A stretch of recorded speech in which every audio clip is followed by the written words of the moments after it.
আপনারা ওই যে আরেকটা উনাদের থেকে আপনারা বেশি ভেজা।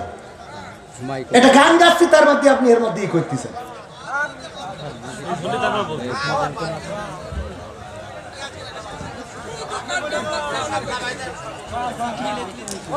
কাঠি প্রথম করেছেন আপনি। আপনি কেন হুজুর মানুষ প্রথমে হেদায়েতের ওয়াজ করেন, তা আমি হেদায়েতের বাইরে কোন ওয়াজ করতেছি কেন? হেদায়েত শিখান আমারে, হ্যাঁ? প্রথম কাটি করেছে কিন্তু উনি, আপনারা ফাফা এর পরে খেপেছেন। এর মুখে দাড়ি নাই তো এই জন্য খেপেছেন বেশি। দাড়ি থাকলেই মনে করেন পরহেজগার। প্রথম কাটি করেছেন কিন্তু উনি। ভাইয়েরা আমার, আল্লাহর জন্য নিবেদিত প্রাণ হতে রাজি আছি না নাই? রাজি আছি কিনা? আমি যে আয়াতে কারিমা তেলাওয়াত করেছিলাম পবিত্র কোরআনের সূরা আল ইমরানের 102 নম্বর আয়াত, 3 নম্বর সূরার 102 নম্বর আয়াত। আল্লাহ বললেন, ইয়া আইয়ুহাল্লাযীনা আমানু তাকুল্লাহ হাক্কা তুকাতিহি ওয়া লা তামুতুন্না ইল্লা ওয়া আনতুম মুসলিমুন। আল্লাহ বললেন, ওগো ঈমানদারেরা, তোমরা আল্লাহকে ভয় করো যেমন করে তাকে ভয় করা উচিত, আর ততক্ষণ পর্যন্ত মৃত্যুবরণ করো না যতক্ষণ পর্যন্ত না তোমরা পূর্ণ মুসলমান হতে পারো। কথাটা কার? কথাটা কার? আল্লাহ আমাদের মুসলমানদেরকে ডেকে বললেন, ওগো ঈমানদারেরা, তোমরা এমন কোন কথা বলো না, তোমরা আল্লাহকে ভয় করো। ভাইয়েরা আমার, সম্মানিত ভাইয়েরা, অনেক সময় কথা বলতে গেলে দেখেন, আমি এখানে আপনারা দিয়েছেন প্রধান আকর্ষণ। কি আকর্ষণ? তো আকর্ষণ যে সে আকর্ষিত করার জন্য দুই একটা কথা বলতে হতেই পারে। কথা বোঝেন? আমি তো এখানে বক্তাও না, মুফাসসিরও না। মুফাসসির যিনি আছেন, এই যে এখানে লেখা আছে প্রধান বক্তা হাফেজ মাওলানা মুস্তাফিজ রহমান। তো আমি আকর্ষণ হিসেবে হয়তো দুই একটা ডায়লগ, দুই একটা কথা, আমি নাট্যকার মানুষ, এটাও আপনারা জানেন, চলে আসতেই পারে। কারণ আমি আকর্ষিত করতেছি। মানুষগুলো প্যান্ডেল ভরে গেছে না? ভরেছে কিনা? আমি যখন শুরু করেছিলাম অর্ধেক লোক ছিল না, তাইলে এরা আকর্ষিত হয়ে এসেছে, তো আমার আকর্ষণ তো করতে দিবেন। তারপরে লোকজনের জড়ো করে নিয়ে তারপরে একটা মেসেজ দেব। ওই মেসেজটা ওই সেই এর মতো যে একটা কি করে দাও, ড্রপ করে দাও, একটা মেসেজ ড্রপ করে আবার চলে যাবো, আরেক জায়গায় জাতি হবে। তো সুতরাং মাহফিল চলবে, কথা চলবে। এটা ইনি যেটা বলেছেন সেটা ভালোর জন্য বলেছেন, কিন্তু আমার লাইনটা শেষ হয় নাই। ওই কবিতার মতো যে চোখের জল উঠিয়ে আছে কপালে, বলতেছে তোর কবিতা হয় নাই। বলছে পরের লাইনটা শোনেন, কি যে পা দুটো বাঁধা ছিল কদমেরও ডালে। তো পা যদি কদমের ডালে বাঁধা থাকে তাহলে তো চোখের জল কপালে উঠবে, ঠিক কিনা? তো পরের লাইনটা শুনলে বুঝতে পারতেন আমি মূলত বলতে চাইছি যে এই দেশে নির্যাতিত হচ্ছে মুসলমানেরা, কোনো হিন্দু বৌদ্ধ খ্রিস্টান নির্যাতিত হচ্ছে না। আমার দাদারা যে ষড়যন্ত্র করছে, এই বাংলাদেশ তো আমরা রক্ত দিয়ে এনেছি, ঠিক কিনা? বীর মুক্তিযোদ্ধা রয়েছে, আওয়ামী লীগই তো বেশি, ঠিক না বেঠিক? এবং স্বাধীনতার অগ্রাধিকার তো তাদের। সুতরাং আমাদের দেশের স্বাধীনতা সার্বভৌমত্ব যদি ভুলুণ্ঠিত হয়, দেশপ্রেম ইমানের অঙ্গ, এই দেশটাকে রক্ষা করা, দেশের স্বাধীনতা সার্বভৌমত্ব রক্ষা করা প্রতিটা মুসলমানের দায়িত্ব এবং কর্তব্য। আমি জামাতের কথা বলতে আসি নাই, বিএনপির কথা বলতে আসি নাই, আমি বাস্তবতার নিরিখে বলতে এসেছি। বাস্তবতার আলোকে যারা ভালো করবে সেটা ভালো, যারা কালো করবে সেটা কালো। এই কথা যারা বলতে পারবে না, আর যাই হোক তারা মুসলমান দাবি করতে পারবে না। আমি আমার প্রতিবাদের মধ্যে এক মাদ্রাসার মুহতামিম হিল্লা বিয়ে করে সে মসজিদের সিঁড়ির পাটাতনে আকাম করেছে, তার বিরুদ্ধে প্রতিবাদ জানাইছি না জানাই নাই? এই লোকটা তো একজন মাওলানা মানুষ, আলেম মানুষ, তার বিরুদ্ধে বললাম তো আপনি তো কথা বললেন না, ঠিক কিনা? তার মানে আমার কথা কোনো দলের বিরুদ্ধে না, আমার বিরুদ্ধে আমি বলেছি। আমি কি বলেছি? আমার অপরাধ যদি পৃথিবীর মানুষ জানতো তাইলে আমারে কথা বলতে দিত না। আমার অপরাধ যদি আমার মা জানতো ভাত রান্না করে খাওয়াতো না। আমার অপরাধ আমার স্ত্রী জানলে আমাকে ঘরে শুইতে দিত না। আমার অপরাধ আমার ডানে বামের লোক জানলে আমার ডানে বামে লোক বসতো না। এই অপরাধ জানেন কি? তাহলে আমি আমাকেও সমালোচনা করেছি না করি নাই? কথাগুলো রেকর্ড আছে। তাহলে আমি আমার বিরুদ্ধেও কথা বললাম, আপনি তো বুঝলেনই না। আপনারা তো বুঝলেনই না আমি কি বুঝাইতে চাইছি। না বুঝেই লাভ দিলেন। আল্লাহ মাফ করুন, আল্লাহ আমাদের ক্ষমা করুন, বলেন আমিন। ওগো আমার ভাইরা, আল্লাহ রাব্বুল আলামিনের পথ ধরে থাকতে হবে। অতীতে কোনো জুলুমবাজ থেকে নাই, বর্তমান সময়েও যদি কেউ জুলুম করে সে যেই হোক না কেন টিকবে। কারণ তাওহীদি জনতা আন্দোলন করতে শিখেছে, আর আন্দোলন করা শিখিয়েছে কে? কোরআন বলেছে, ইয়া আইয়ুহাল্লাযীনা আমানু হাল আদুল্লুকুম আলা তিজারাতিন তুনজিকুম মিন আযাবিন আলীম। আমার আল্লাহ বললেন, ওগো আমার বান্দারা, আমি কি তোমাদের একটা ব্যবসার সন্ধান দেব, যেই ব্যবসা করলে তোমরা কঠিন জাহান্নামের ভয়াবহ আযাব থেকে বেঁচে যাবে। পরবর্তী আয়াতে আল্লাহ বললেন, তুমিনুনা বিল্লাহি ওয়া রাসূলিহি ওয়া তুজাহিদুনা ফি সাবিলিল্লাহ বিআমওয়ালিকুম ওয়া আনফুসিকুম যালিকুম খায়রুল লাকুম ইন কুনতুম তা'লামুন। আমার আল্লাহ বললেন সেই ব্যবসা হলো আমি আল্লাহর প্রতি ঈমান আনতে হবে। কেমন ঈমান? আল্লাহর প্রতি ঈমান এনেছিলেন ইব্রাহিম আলাইহিস সালাতু ওয়াস সালাম। ঈমান আনার কারণে ফেরাউন আগুনের কুণ্ডুলি বানায়ছে না বানায় নাই? আল্লাহর প্রতি ঈমান আনলে এখনকার জামানায় তার জন্য আগুনের কুণ্ডুলি করা হবে না হবে না? হয় না হয় না? এখনো হয়। তার মানে ঈমান আনলে আগুনের কুণ্ডুলি করা হবে, তখন না হয় আগুন বানাতে, এখন ফাঁসির কাজটা নিয়ে যায়। কথা কয় না? তাহলে এখন ফাঁসির কাজটার কথা বলতে গেলেই তো আবার চলে আসবে না যাকে ঝুলাইছে তাদের কথা। এখন আমি বলতে গেলে তো চলে আসে না, আমি করবো কি? বুঝাইনো তো লাগবে। আমি যদি আপনাদের না বুঝাই তাহলে আপনারা তো যাওয়ার সময় টাকাও দেবেন না। যা হুজুর বুঝাতে পারেননি, টাকা হবে না। ঠিক না ভাই? ঠিক। তাহলে এইবার দেখেন, ইব্রাহিম আলাইহিস সালাম ঈমান আনলো কার পরে? বলল, ইন্নী ওয়াজ্জাহতু ওয়াজহিয়া লিল্লাযী ফাতারাস সামাওয়াতি ওয়াল আরদ হানিফা ওয়া মা আনা মিনাল মুশরিকিন। আমি ঘোষণা করে দিচ্ছি, পৃথিবীর সব দিক থেকে আমার মুখটা ঘুরিয়ে নিয়ে আসমান জমিনের স্রষ্টা আল্লাহর দিকে ঘুরিয়ে দিলাম। আর আমি ঘোষণা করে দিলাম, আমি অন্য কোনো মানব রচিত মতবাদে বিশ্বাসী নই। যারা শিরক করে তাদের দলে আমি। এখনকার সময় কেউ যদি বলে মা দুর্গা এবার নৌকায় চড়ে এসেছে, ঘোড়ায় চড়ে এসেছে, শিরক করলো না করলো না? এই কথা যদি কেউ বলে তার দল কি করা যাবে?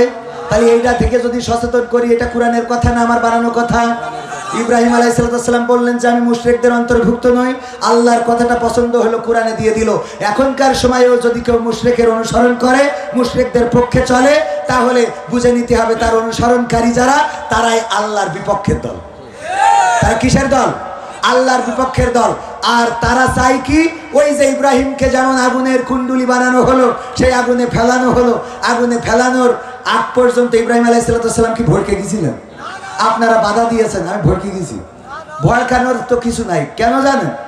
একবার ওই আমার বাইজিদ ভাই, গরু ভাইজানের নাম কি? বাবুল আক্তার। আমার বাবুল আক্তার ভাই গরু আপনাদের এই যে কাটাকে কি মাঠ, এখানে পতেঙ্গালির মাঠ, এই পাশে হালসার মাঠ, নারাঙ্গালির মাঠ। নারাঙ্গালির মাঠে একটা গরু ছেড়ে দিয়ে এসেছে যে গরু তুই ইচ্ছা মতো ঘাস খা, খেয়ে তারপরে বাড়ি এসে। কিন্তু গরু ঘাস খাওয়ার মধ্যেই উনি চলে এসেছে। হঠাৎ করে পাশে ছিল একটা বন থেকে বাঘ বের হয়ে করেছে তাড়া ধরার জন্য। তো গরুকে যখন তাড়া করেছে, গরু দৌড়ানি দিয়েছে। তো বাঘের সাথে কি গরু দৌড়ায় পারবে? পারবে? গরু দৌড়ায়, বাঘও দৌড়ায়। গরু চিন্তা করলে এর সাথে তো পারবো না। পাশে আজকে বৃষ্টি হয়েছে, নরম কাদাওয়ালা ক্ষেত একটা তৈরি হয়েছে। চিন্তা করলো যে আমি এই কাদার মধ্যে ঝাঁপ দিই, তাইলে বাঘ আমারে আর ধরতে পারবে না, আমি কাদার মধ্যে লাফ দেবো বুদ্ধি করে। তো কাদার মধ্যে দিয়েছে লাফ, গরুর 4 হাত পা কাদার মধ্যে গেড়ে গেছে। যাওয়ার পরে বাঘও ওর ধরার জন্য লাফ দিয়েছে। বাঘের গতি ছিল গরুর থেকে গতি বেশি না কম? বাঘ লাফ দেওয়ার পরে 3 হাত সামনে যেয়ে পড়েছে। কয় হাত সামনে? বাঘেরও 4 হাত পা একসাথে কাদার মধ্যে আটকে গেছে। কিছু কাদা আছে দেখবেন ছাড়াইতে চাইলে জড়াই ধরে, আছে না নাই? চোরাবালিতে আপনি যত উদ্ধার হইতে চান তত ডেবে যাবেন, এটাই হলো চোরাবালির বৈশিষ্ট্য। তো বাঘ কাদা থেকে যত উঠতে চায় তত আটকে যায়। গরু কোনো টেনশন ছাড়াই ও একেবারে 4 হাত পা গেড়ি দিয়ে জাবর কাটাচ্ছে। বাঘ বলতেছে, এই গরু তুই তো আসলেই গরু। বলছে, কে ভাই কি হয়েছে?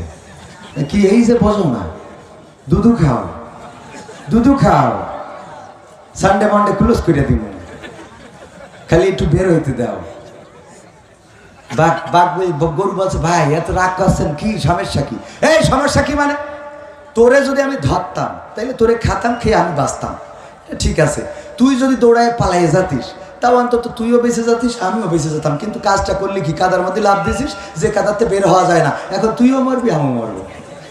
কয় তাতে কি ভাই? কয় দেখ গরু কয় কি, তাতে কি মানে? কয় আচ্ছা ঠিক আছে, তাতে কিছু না। আমার দুঃখ হলো যে এই বিপদের মধ্যে তুই জাবর কাটাস কই না আন্দাজে। এই দেখো, জাবর কাটাস কই না আন্দাজে। গরু বলতেছে, ভাই শোনো আমি তোমারে বুঝাই, তুমি তো বনে থাকো, বোঝো না। আমার একটা মালিক আছে, মালিকের নাম বাবুল আক্তার। সে মাহফিলে গেছে, ওই মাহফিলে থাকার কারণে আমার এখনো নিতে আসতে পারে না। আর তুমি আমারে দিয়েছো, আমারে ধরার জন্য দৌড়ানি দিয়েছো, আমারে তাড়া করেছো, পিছু নিয়েছো। আমারে যখন দৌড়ানি দিলে গো, আমি জানি তোমার সাথে পারবো না। আমি কাদার মধ্যে লাফ দিলাম। কাদার মধ্যে লাফ দেওয়ার পরে আমি জানি এখানে আটকে যাব, আর তুমিও লাফ দিবা, তুমিও আটকে যাবা। এই আটকে যাওয়ার পরে আমার একজন মালিক আছে, ওই মালিক বাড়িতে ফিরে গোল ঘরে যখন আমারে পাবে না, তখন আমার খোঁজার জন্য মাঠে আসবে না, আসবে না? মালিক মাঠে যাবে না, যাবে না? মালিক মাঠে যাবে। যে যখন আমার মালিক বাবুল আক্তার লাইট দিয়ে, টর্চ লাইট দিয়ে, 5 ব্যাটারির বড় লাইট দিয়ে দেখবে, দেখার পরে এই কাদার মধ্যে তোমারেও পাবে, আমারেও পাবে। আমার মালিক আমারে উদ্ধার করে নিয়ে যাবে। আর তোমারে দেখার পরে আমার মালিক বাঁশ দিয়ে বাড়ায়া এখানে তোমারে কবর দিয়ে তারপরে যাবে। এখন আমার বাঘ ভাই বলো দেখি, জাবর কি আমি কাটাবো না তুমি কাটাবা?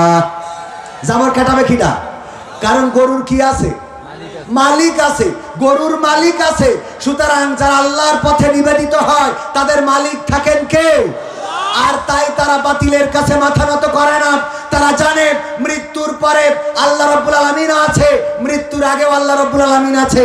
যদি কেউ ঘর থেকে ডাক দেয় আল্লাহ শোনেন, যদি কেউ পানির পাতাল থেকে ডাক দেয় আল্লাহ শোনেন, যদি কেউ ফাঁকা মাঠ থেকে ডাক দেয় আল্লাহ শোনেন, যদি কেউ রাতের অন্ধকারে ডাক দেয় আল্লাহ শোনেন, যদি কেউ বিপদে পড়ে ডাক দেয় আল্লাহ শোনেন, যদি কেউ সুখে থাকার পরে ডাক দেয় তাও আল্লাহ শোনে না, শোনে না? সুতরাং যারা আল্লাহর পথে বলে দেয় ইন্না সলাতি ওয়া নুসুকি ওয়া মাহইয়ায়া ওয়া মামাতি লিল্লাহি রাব্বিল আলামিন, নিশ্চয় আমার কুরবানি, আমার সালাত, আমার জীবন, আমার মরণ সব বিশ্ব প্রতিপালক আল্লাহর জন্য। তার আর কোনো ভয় থাকে? তার আর কোনো ভয় থাকে? ইব্রাহিম আলাইহিস সালামকে আগুনে ফেলা হবে, আগুনের কুণ্ডলি করা হয়ে গেল, আগুন প্রস্তুত হয়ে গেল। ইব্রাহিম আলাইহিস সালামকে ওই আগুনে ফেলার জন্য চড়ক গাছ, এখনকার সময়ে বলে ক্রেন, সেই ক্রেনে চড়ানো হলো। নিজের বাবাও রশি টানা শুরু করে দিল, এই রশি টেনে কবরের ওই আগুনের মধ্যে ফেলবে। ইব্রাহিম আলাইহিস সালাম ফিরআউন নমরুদকে বলল, ওগো নমরুদ, তুমি আমার আব্বা লাগো, বাঁচাও। কথা কয় না? বলেছে এই কথা? বলেছে? নমরুদকে আব্বা ডেকেছে, নমরুদকে বলেছে আমার ক্ষমতা দাও, আমি আর কোনো কথা বলবো না, আজকে থেকে এই পর্যন্ত চুপ হয়ে গেলাম। বলেছে? বরং বলে নাই, কি করেছে? ফেরেশতা এসেছে ইব্রাহিম আলাইহিস সালামকে সহযোগিতা করার জন্য। আল্লাহর নবী ইব্রাহিম বললেন, তোমরা এসেছো আমাকে সহযোগিতা করতে, আল্লাহ পাঠিয়েছে নাকি নিজে থেকে? বললো আল্লাহর কাছে অনুমতি প্রার্থনা করেছিলাম। আল্লাহ বললো যাও, তবে শুনবা আমার ইব্রাহিম সাহায্য চাই কিনা। আমরা এসেছি, আপনি অনুমতি দিলে সাহায্য করব। ইব্রাহিম আলাইহিস সালাম বললেন, ফিরে যাও আল্লাহর কাছে। কেন? কারণ তোমরা আমার খবর যতটুকু না রাখো তার থেকে বেশি রাখেন কে? ঈমানটা বুঝতে পেরেছো? তার থেকে বেশি রাখেন কে? আল্লাহর নবী ইউনূস আলাইহিস সালাম যখন মাছের পেটের মধ্যে চলে গেলেন তখন ডাকলেন কাকে? আল্লাহকে। ডাকার পরে আল্লাহ রাব্বুল আলামিন তার ডাকে সাড়া দিয়ে বললেন, ওগো ইউনূস, তুমি যখন ডেকেছো রাতের অন্ধকার, পানির অন্ধকার আর মাছের পেটের অন্ধকার, অন্ধকার কয়টা? কয়টা অন্ধকার?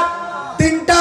1 রাতের অন্ধকার, 2 মাছের পেটের অন্ধকার, 3 পানির অন্ধকার। এই অন্ধকার থেকে ডাকলেন কাকে? আল্লাহ বললেন, ওগো ইউনূস, তুমি যখন আমাকে ডেকেছো তোমার দলের লোক শোনে নাই, তোমার বাবা শোনে নাই, তোমার মা শোনে নাই, তোমার গ্রামবাসী শোনে নাই, তোমার আপন স্বজন শোনে নাই। ওই পানির মধ্য থেকে, মাছের পেটের মধ্য থেকে যখন আমাকে ডাক দিয়েছো রে, আমি আল্লাহর শাজিম থেকে তোমার ডাক শুনে সাড়া দিলাম। আমি মাছের পেটের মধ্যে যন্ত্রণা বাড়িয়ে দিলাম, আর মাছ তোমাকে উগরে দিয়ে তোমাকে আবার যেই জায়গা থেকে নিল সেই জায়গায়, নিরাপদ জায়গায় তোমারে রেখে চলে গেল। সবাই জোরে জোরে বলেন সুবহানাল্লাহ, জোরে বলেন সুবহানাল্লাহ। সুতরাং আল্লাহর পথে যারা থাকে তাদের ভয় নাই, তারা মৃত্যুকে হাসি মুখে বরণ করে। তারা জানে এই জীবন আল্লাহর জন্য, মরণ আল্লাহর জন্য। আল্লাহ চাইলে আল্লাহর দেওয়া জীবন সাথে সাথে বুঝে দেব। ঠিক না? ঠিক। জীবন কার? ক্ষমতার বাড়াবাড়ি চলে? চলে। আমি আজকে বড় বড় কথা বলছি, আল্লাহ যদি প্যারালাইজ দেয়, আল্লাহ না করুন, কালকে যদি হঠাৎ করে প্যারালাইজ দেয়, এক পাশ হয়ে যায়। ভাইরা আমার দিয়ে কথা বলা হবে, আমি আর বাস করতে পারবো না ভাই, এই পাশ চলছে, এ পাশ না। ঠিক না? ঠিক। কথা বলছিলাম সূরা সফের, আল্লাহ বললেন ব্যবসার কথা বলে কি বললেন, তুমিনুনা বিল্লাহি ওয়া রাসূলিহি ওয়া তুজাহিদুনা ফি সাবিলিল্লাহ। জিহাদ করতে হবে কার রাস্তায়? জিহাদ করতে হবে কার রাস্তায়? এই জিহাদটা কি যে তাহাজ্জুদ পড়ে ও তাহাজ্জুদ থেকে বের করে আনতে হবে, বরং যে নামাজ পড়ে না তার নামাজের দিকে ঢুকাতে হবে, ঠিক না বেঠিক? যে রোজা রাখে না তার রোজা রাখতে হবে, যে অন্যায় করে অন্যায় থেকে ফিরাতে হবে, যে পরকিয়া করে পরকিয়া থেকে থামাতে হবে, যে ধর্ষণ করে ধর্ষণ থেকে থামাতে হবে। ও আমার ভাইয়েরা, এর নাম কি? চেয়ারম্যান যদি তিরানের চাইল মেরে খায় প্রতিবাদ করার দরকার আছে না নাই? এর নাম কি? সবচেয়ে বড় জিহাদ হলো, সবচেয়ে বড় জিহাদ হলো আল্লাহ রাসূল বলেছেন নফসের সাথে জিহাদ। আর এরপরে আরো একটা জিহাদ আছে, সেটা হলো ক্ষমতাধর ব্যক্তির বিরুদ্ধে সোচ্চার কণ্ঠে কথা বলাও জিহাদ। কথা মনে থাকবে? সোচ্চার কণ্ঠ নিয়ে কথা বলতে হবে, বাতিলের বিরুদ্ধে কথা বলতে হবে, জুলুমের বিরুদ্ধে কথা বলতে হবে। আমি বরাবর বলছি, অন্যায় ভাবে যদি কোনো নাস্তিকের উপরেও হামলা করা হয়, আমি কবির বিন সামাদ তার বিরুদ্ধে দাঁড়াবো। মুসলমানে দ্বন্দ্ব করা চলবে না, সীসা ঢালা প্রাচীর হবে কখনো তা টলবে না। মুসলমানে দ্বন্দ্ব করা চলবে না, সীসা ঢালা প্রাচীর হবে কখনো তা টলবে না। মুসলমানে দ্বন্দ্ব করা চলবে না, সীসা ঢালা প্রাচীর হবে কখনো তা টলবে না। তবেই শান্তি পাবে, অশান্তি দূর হবে, তবেই শান্তি পাবে, অশান্তি দূর হবে। কেউ আর মুসলমানের বাজে কথা বলবে না। মুসলমানে দ্বন্দ্ব করা চলবে না, সীসা ঢালা প্রাচীর হবে কখনো তা টলবে না। কে আমি, কে বিএনপি, কে জামাত ইসলাম, এটা আমাদের নয় পরিচয়, মুসলিমের নাম। কে আমি, কে বিএনপি, কে জামাত ইসলাম, এটা আমাদের নয় পরিচয়, মুসলিমের নাম। এ কথা মানলে পরে শান্তি আসবে ঘরে, এ কথা মানলে পরে শান্তি আসবে ঘরে। কেউ আর মুসলমানের বাজে কথা বলবে না। মুসলমানে দ্বন্দ্ব করা চলবে না, সীসা ঢালা প্রাচীর হবে কখনো তা টলবে না। মুসলমানে দ্বন্দ্ব করা চলবে না, সীসা ঢালা প্রাচীর হবে কখনো তা টলবে না। আপনারা ওই জন্য আর একটা উনাদের থেকে আপনারা বেশি ভেজা। এটা গান গাচ্ছি তার মধ্যে আপনি এর মধ্যেই করতেছেন।